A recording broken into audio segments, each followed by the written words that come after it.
If anyone has to take over for Captain Anderson, I'm glad it's you. I'm not sure about having non-humans on our ship, though. We're all on the same team here, Pressly. With all due respect, sir, that's what they said about Nihilus. Look how that turned out.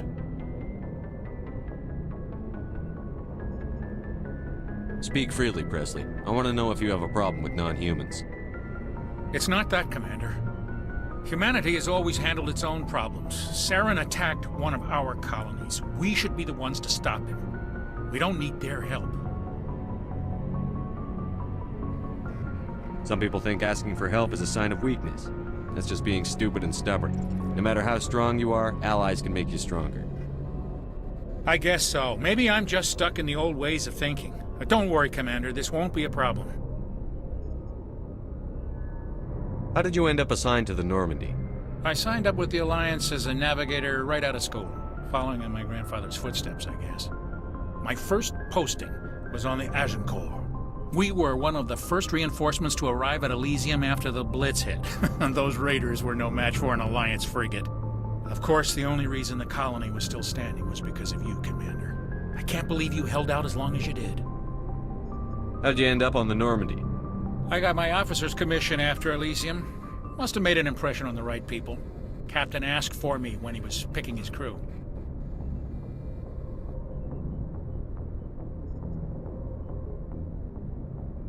Carry on, Pressly. Yes, sir.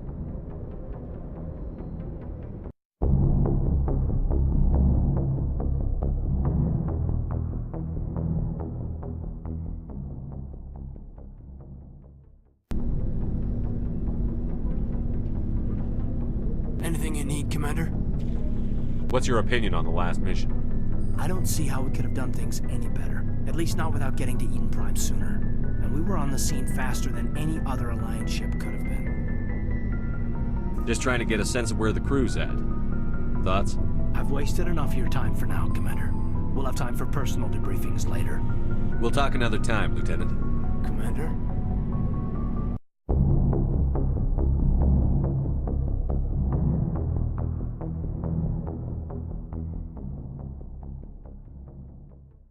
Thanks for bringing me on board, Commander.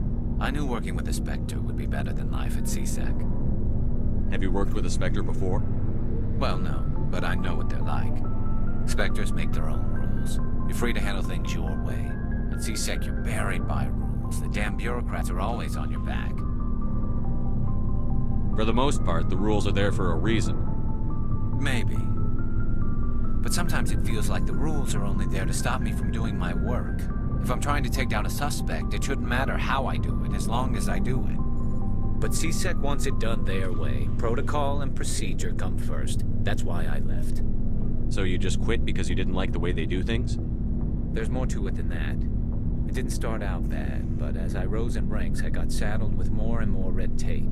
CSEC's handling of Saren was typical. I just couldn't take it anymore. I hate leaving.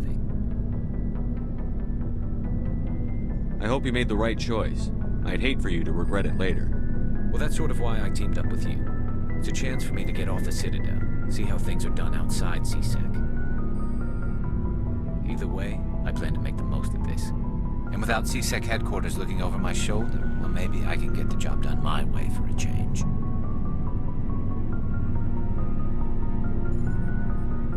If getting the job done means endangering innocent people, then no. We get the job done right, not fast. Got it? I wasn't trying to. I understand, Commander.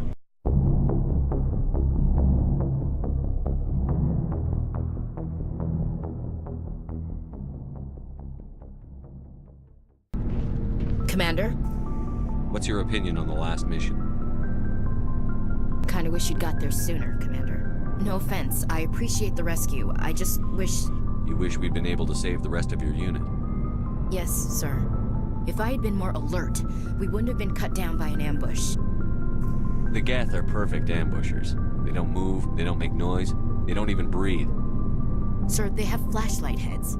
I'll make sure it doesn't happen again. Do you have a few minutes to talk one-on-one? I'm sorry, Commander. I need to get my duty squared away. I wouldn't mind talking more later, though. Dismissed, Chief. Sir.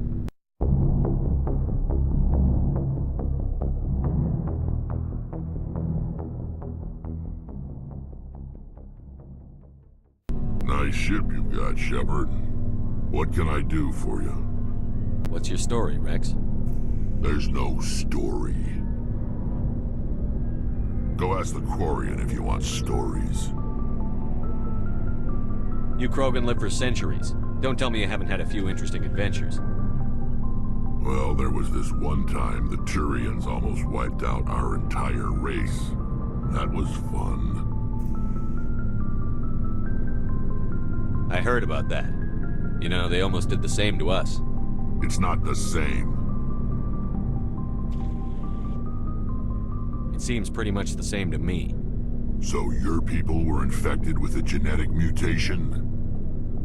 An infection that makes only a few in 1,000 children survive birth? And I suppose it's destroying your entire species? I suppose it isn't all the same. I don't expect you to understand, but don't compare humanity's fate with the Krogan. Sorry, Wrex. I wasn't trying to get you upset. Your ignorance doesn't upset me, Shepard.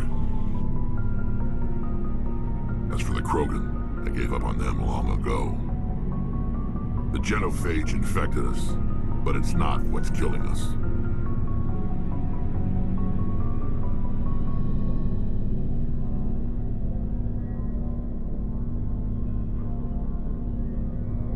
What can you tell me about the genophage? Ask the Solarians if you want details. They made it. All I know, it makes breeding nearly impossible. Thousands die in stillbirth, and most never get that far.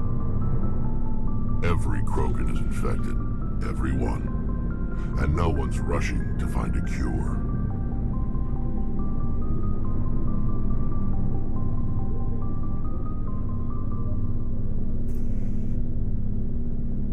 Why don't the Krogan try to find a cure? When was the last time you saw a Krogan scientist? You ask a Krogan, would he rather find a cure for the genophage or fight for credits? He'll choose fighting every time. It's just who we are, Shepard. I can't change that. Nobody can.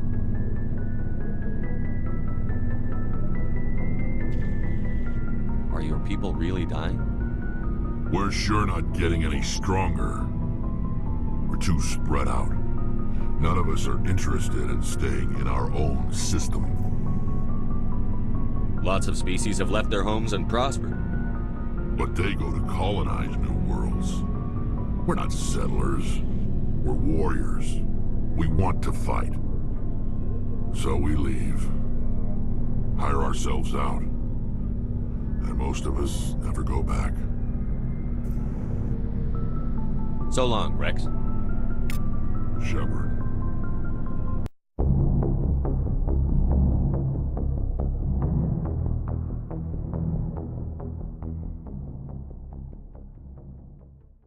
Hey, Commander, you know that Quarian, Tali?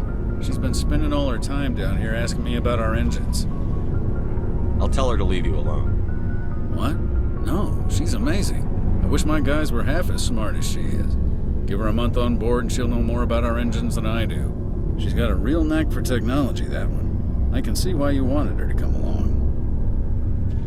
I figured she'd be a real asset to the team. You got an eye for Tali, Commander, but I'm guessing that's not why you came down here. I want to know more about the Normandy. She's the best ship I've ever served on, probably the fastest vessel ever designed. And she's the only one using the new Tantalus drive core. What's so special about the Tantalus drive core? Proportionally, it's about twice the size of any other vessel. Not only are we faster, we can run at FTL speeds longer before we have to discharge the core.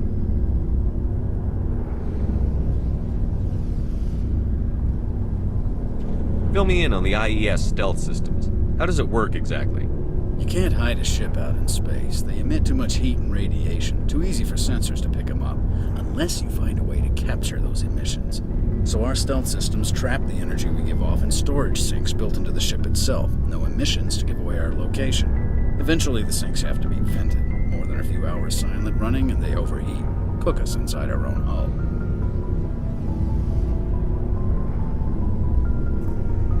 There's no way for anyone to detect us? A visual scan can still pick us up. Anyone looking out a window can see us plain as day.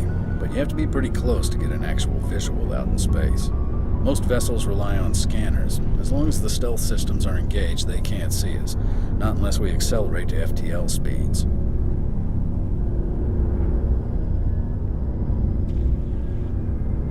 Why doesn't it work with faster-than-light travel? Cranking up the FTL blue shifts our emissions, pushes them into frequencies too high to capture in the sinks. As soon as we make the jump, it's like setting off a flare. Sensors can pick up our location whenever we enter or exit FTL flight, but for short-range missions, our stealth systems are amazing, and we've got the only one. Where else have you served, Adams? If you name a class of Alliance ship, I've probably served on it. Everything from dreadnoughts and carriers right down to frigates like the Normandy. My last assignment was on the Tokyo, only a cruiser, but she was a good ship. Couldn't hold a candle to the Normandy, though.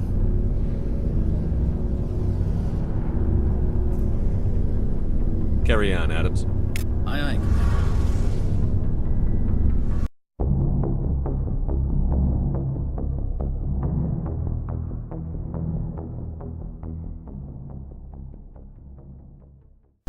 Your ship's amazing, Shepard.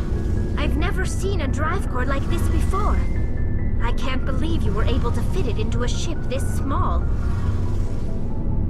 I'm starting to understand why you humans have been so successful. I had no idea Alliance vessels were so advanced. The Normandy's a prototype. Cutting-edge technology. A month ago, I was patching a makeshift fuel line into a converted tug ship in the flotilla. Now, I'm sitting on board one of the most advanced vessels in Citadel space. I have to thank you again for bringing me along. Traveling on a vessel like this is a dream come true for me. I had no idea you found ship technology so interesting. It comes with being a Quarian. The migrant fleet is the key to the survival of my people. Ships are our most valuable resource. But we don't have anything like this. We make do with cast-offs and second-hand equipment. We just try to keep them running for as long as we can. Some of the fleet's larger vessels date all the way back to our original flight from the Geth. I can't believe your fleet's still using ships that are 3 centuries old. They're constantly being repaired, modified, and refitted. They aren't pretty, but they work. Mostly. We've tried to make ourselves as independent as possible on the flotilla. Grow our own food, mine, and process our own fuel. But some things we just can't make on our own. A patch to maintain the hull integrity requires raw materials we just don't have. That's why our pilgrimages are so important. I want to know more about the pilgrimage. When my people reach maturity, we leave our birth ships and seek acceptance with a new crew. It's necessary to maintain genetic diversity among the fleet. But no ship wants to accept someone who will be a burden on them. So, to prove our worth, we embark on a pilgrimage. We set out alone, leaving the flotilla and our families behind us. We only return once we have found something of value we can bring back to the fleet. This is presented as a gift to the captain of the respective ship we wish to join. If the gift is accepted, we are welcomed into the crew.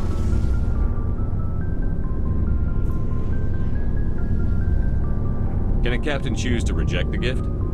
That doesn't happen often. Most captains are eager to increase the size of their crew.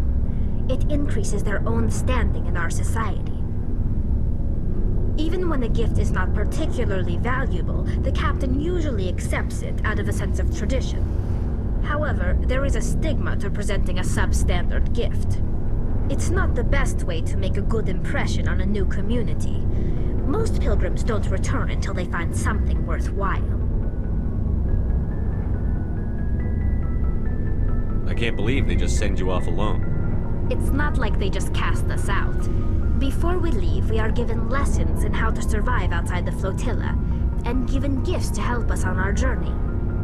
We also receive implants to fight off sickness and disease. Generations of living in an isolated and highly controlled environment have left our immune systems weaker than most. By the time we leave the fleet, we are well equipped for the pilgrimage. This is a rite of passage for all Quarians. If it were dangerous, our numbers would suffer. Virtually every pilgrimage ends with a triumphant return and the ritual presentation of the gift to one of the fleet's captains.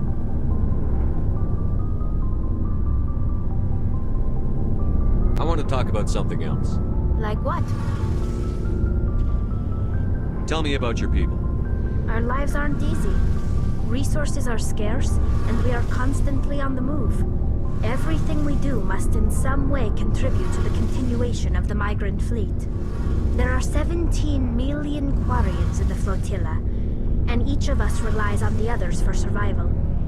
The bonds among my people are strong. Unfortunately, we have had to surrender many of the freedoms and civil liberties other species take for granted. What kind of freedoms?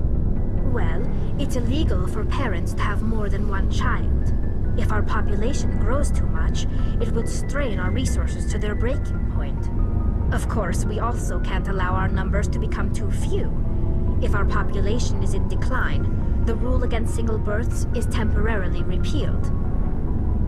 In extreme cases of population decline, incentives are even offered to encourage multiple births, though the Conclave hasn't had to take such measures in nearly a century. That's your government. The Conclave is our civilian branch of government. Each ship can elect a representative to serve on the Conclave and make decisions that affect the fleet as a whole. On matters that affect an individual ship, however, the captain has the final say. It's a tradition that dates back to the early days, when the fleet was governed by martial law. Fortunately, most captains nowadays are smart enough to have an elected council from their crew to give them advice and guidance.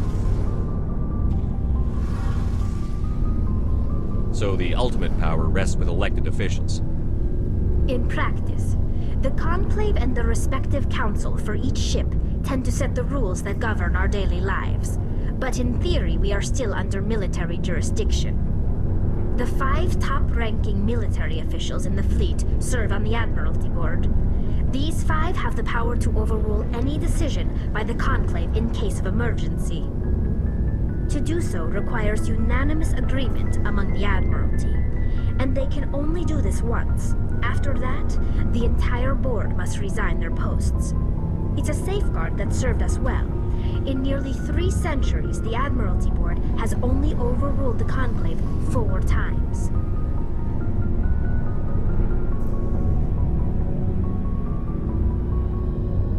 I want to know more about the Geth. I doubt I can tell you anything you don't already know. It's been almost 3 centuries since they drove my people into exile. All I know is the story of their origins, what they were when we created them, and how they turned on us. Interesting. The Geth were originally created to serve as an automated manual labor force. Initially, their intelligence was as limited as any VI. Over time, we made small modifications to their programming to allow them to perform more varied and complex tasks, bringing them closer and closer to true AI status. How come the Council didn't step in and stop you? This wasn't true AI research. We may have been skirting the bounds of the law, but we never did anything that was actually illegal. The changes were so insignificant, so gradual, that we were able to control them. Or so we thought. But one thing we underestimated was the power of the neural network. 1 million Geth thinking simultaneously created an inherently unstable matrix. So, the Geth share brain power?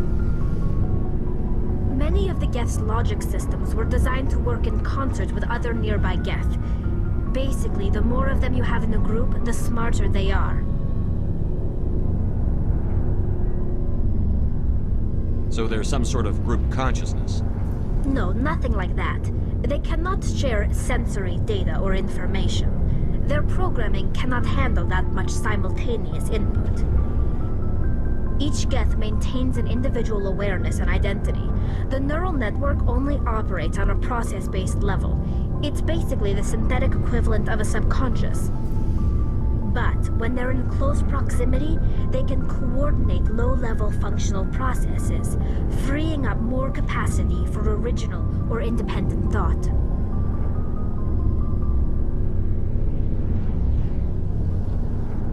That doesn't make any sense.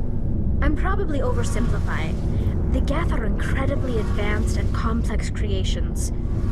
All you need to know is that they get smarter when they gather in large numbers. As we built more and more Geth, their effective intelligence became more sophisticated, more abstract. One day, a Geth began to ask its Quarian overseer questions about the nature of its existence. Am I alive? Why am I here? What is my purpose? As you can imagine, this caused a near panic among my people. I don't see what's so bad about those questions. The Geth were created to engage in mundane, repetitive, or dangerous manual labor. That's fine for machines, but it won't satisfy a sentient being for long. The Geth were showing signs of rudimentary self-awareness and independent thought. If the Geth were intelligent, then we were essentially using them as slaves. It was inevitable the newly sentient Geth would rebel against their situation. We knew they would rise up against us, so we acted first. A general order went out across all Quarian-controlled systems to permanently deactivate all Geth. The Geth responded to this order violently.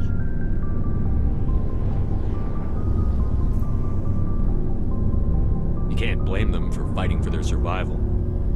We had no other choice.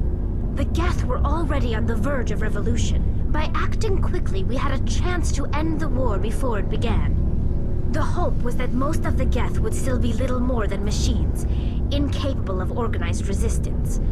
But they had progressed much further than anyone anticipated. The war was long and bloody. Millions upon millions of Quarians died at their hands.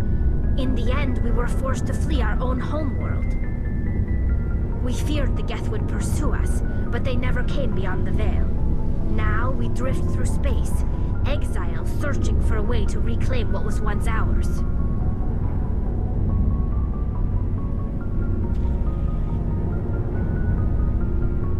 It's hard to feel sorry for you. Your ancestors tried to wipe out another species. We made a mistake when we created the Geth in the first place, but we did not make a mistake when we went to war against them. If we had not acted, they would have wiped us out. They're a synthetic life form. They have no use for organics.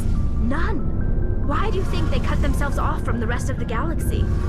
Why do you think they've killed every organic being who's ever tried to contact them? They didn't kill Saren. What does that tell you? The Geth are not innocent victims in all this. They're the enemy. They want to destroy us. Not just the Quarians. All organic life. That's why they've joined up with Saren. And that's why we have to stop him.